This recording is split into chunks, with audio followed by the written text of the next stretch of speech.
Vuoden työnantajan palkinto on jaettu jo vuodesta 1983 ja palkinto on annettu pirkanmaalaisille yrityksille, joka on lisännyt työpaikkaa merkittävästi.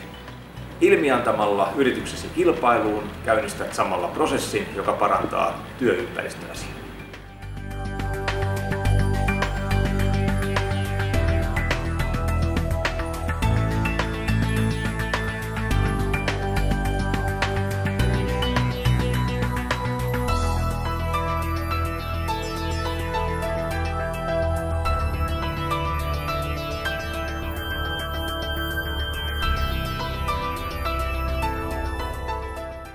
Tämä on sillä tavalla tosi hauska kilpailu. Tähän voi hakea tai sitten tänne voidaan ilmiantaa yrityksiä.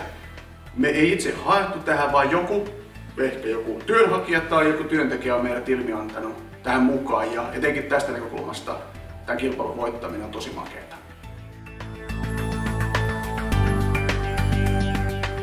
Kyllä tämä on erityisesti näkynyt siinä, että monet työnhakijat on huomannut, että me on tämmöinen kilpailu voitettu. Ja nykyään tilanne on yhä enemmän niitä työnhakijat etsii sellaisia työpaikkoja, joihin voi sitoutua, jos on hyvä fiilis, jos ei kokee tekemässä merkityksellistä työtä. Niin tässä mielessä tällainen kilpailu on hyvin tärkeä, se voittaminen arvokasta.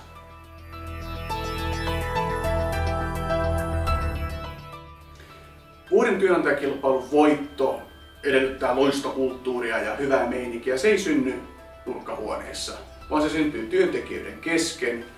Ja sillä tavalla mä oon nähty, että tämä on palkinto koko henkilökunnalle ja näin me se on kaikki koettu.